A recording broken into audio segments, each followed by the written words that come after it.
మరి 2 సంవత్సరాలలో సాధించిన విజయాలని చెప్పుకుంటే, మా కుటుంబాన్ని 16,00,000 మంది వ్యూయర్స్ కలిగిన కుటుంబంగా మార్చారు మీరు. So so so happy. మీ రుణాన్ని ఎలా తీర్చుకోగలనో కూడా నాకు అర్థం కావటం లేదు. దేవా, ఇంతమందిని 16,00,000 మంది వ్యూవర్స్ కుటుంబాన్ని నాకు ఇచ్చావయ్యా. మా వ్యూవర్స్ అందరికీ నేను రుణపడి ఉంటాను. ఎప్పుడూ ఎక్స్పెక్ట్ చేయలేదు.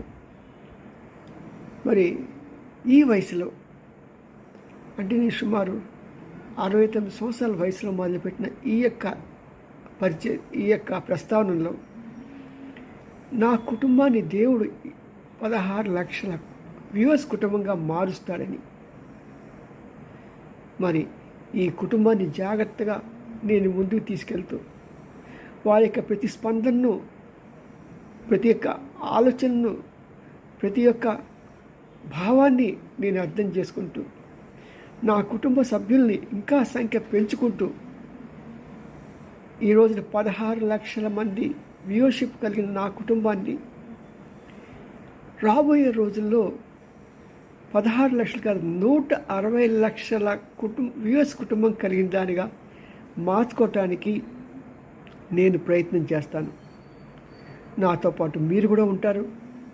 మీరు కూడా మీ ఫ్రెండ్స్కి, మీ సన్నిహితులకి తెలియజేస్తూ మన కుటుంబాన్ని ఇంకా పెంచుకుందాం. కుటుంబాన్ని ఇంకా దశ దిశలా వ్యాపింప చేసుకుందాం. కుటుంబం పెరిగితే ఎంత ఆనందం, ఎంత సంతోషం. మీరు ఎక్కడున్నారో మాకు తెలియదు. ప్రపంచంలో ఎక్కడెక్కడ ఉన్న వాళ్ళంతా కూడా నా కుటుంబ సభ్యులు అయిపోయారు. మరి హిందూ మతంలో ఒక ఇది ఉంటుందన్నమాట, ఇది ఎంత వసుదైక కుటుంబం అని. ఆఫ్రికా నుంచి ఫోన్లు వస్తాయి, ఆస్ట్రేలియాలో ఉన్నారు పిల్లలు.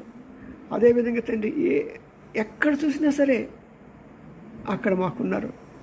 మరి ఇలాంటి వాళ్ళందరినీ కూడా మాకు చేర్చి మా వ్యూవర్స్గా మార్చి మా కుటుంబాన్ని ఇంత పెద్దగా చేసావు. మీ అందరికీ మరొక్కసారి నా థ్యాంక్స్ చెప్తూ, మరి యూట్యూబ్ వాళ్ళు కూడా నేను చాలా రుణపడి ఉన్నాను. కారణం ఏంటంటే నన్ను ఇన్ని లక్షల మంది వ్యూవర్స్తో కనెక్ట్ చేసినందుకు. వారు పాపం ఎంత శ్రమపడ్డారో.